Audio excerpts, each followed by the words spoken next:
kids like me. Hey, this is me. I'm Nina Harmon. I grew up a very happy kid. I was always having fun and always smiling. I loved to play. I was just not the best reader. When I first started going to school, I figured out that I had a disability called dyslexia. I still grew up a very happy kid. I was always playing and always laughing. This disability didn't change who I was. This is me now. I still have dyslexia, but I'll tell you all about that later in the video. But more importantly, I'm here to teach you about disabilities because lots of kids who have a disability are bullied for it, and it's not their fault. So I'm here to teach you about disabilities so you can help them out and stop bullies from bullying them. Okay? Alright, let's get started.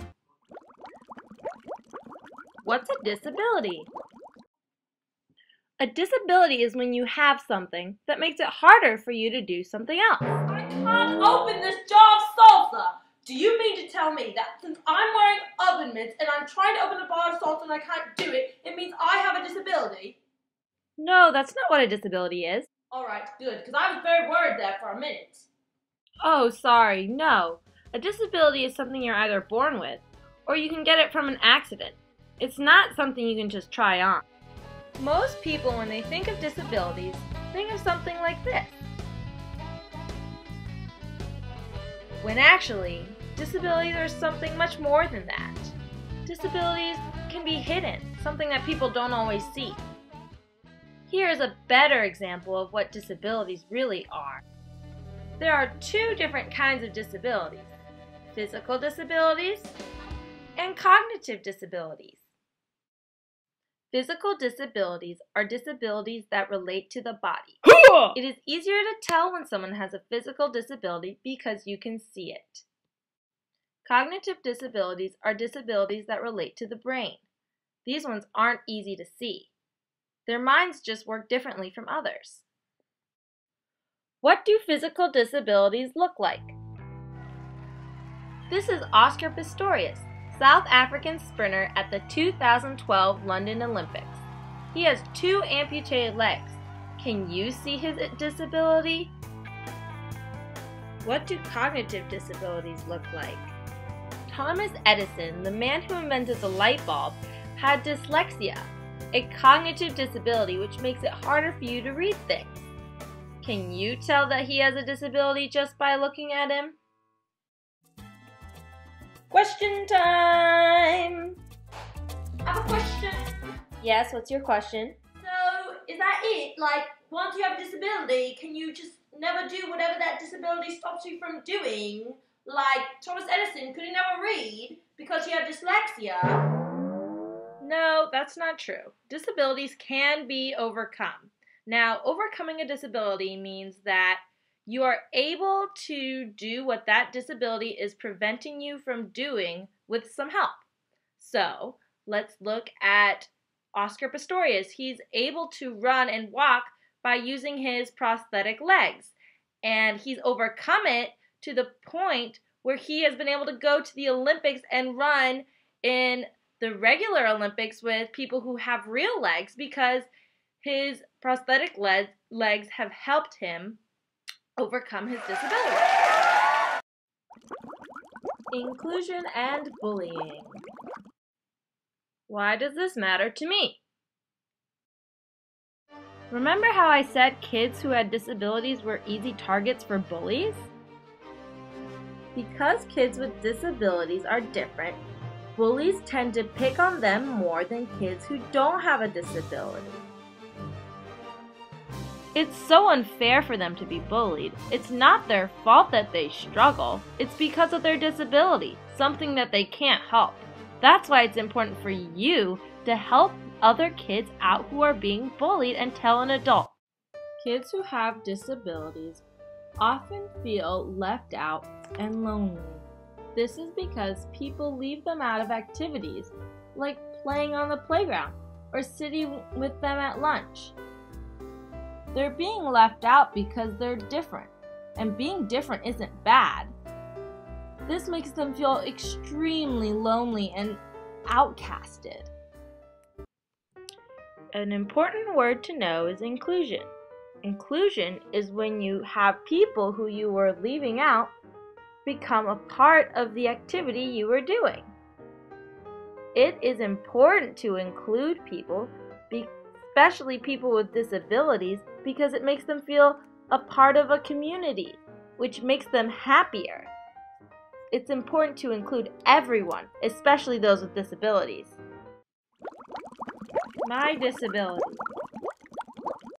In kindergarten, when we began to learn how to read, I found that it was harder for me to learn how to read than others in my class. By second grade, I was noticeably behind on my level of reading compared to the other students in my class. My teachers began to pull me out to give me more help. In third grade, my teachers decided to have me take a test to see what was wrong with me. They had me do things like arrange blocks in a specific pattern. They also would time how fast I could say an arrangement of numbers. When we got the test results, we found out that I had a disability called dyslexia. Dyslexia is a disability that makes it harder for you to read. I have a speed processing disorder. This means that it takes me longer to go through the process of reading a word. First, I must see the letters on the page. Then, I have to think of how the sounds of each letter form together to make the word. Once I've thought of it, I have to say the word out loud. This is why it takes me longer to read than others. Most kids took a shorter path to learn how to read. But because of my dyslexia, I had to take a longer path in order to read. In fifth grade, I went to a special clinic to help me with my dyslexia. There, I was able to overcome my disability. That's my teacher, Miss Michelle Legess. At this clinic, I learned how to read a different way. This is the word different. First, I would split the word into different parts. I split the words up based on the word's syllables. Then, I would sound out the word from the back. Ent, ferent, different. This method is called backwards chaining. Backwards chaining was just one of the many things I learned in order to help me read. Here's another thing I learned from Miss Michelle. It's an endings chart of different endings of words in the English language. When I first found out I had dyslexia, I was in third grade and I was reading at a first grade level. By fifth grade, when I was getting help from the Annandale Fluency Clinic, my reading skills improved until when I finished sixth grade, I was finally able to read at my own grade level by myself. With the help of the Annandale Fluency Clinic and Miss Michelle, I was able to overcome my disability. Though I have overcome my dyslexia, it still affects me every day. Though I can read at my own grade level now, I can't read as fast as everyone else. It still takes me twice as long, even though I can still read the same thing that all my fellow classmates are reading. So now that you know what a disability is, I hope that you'll use what you've learned today and help out kids like me.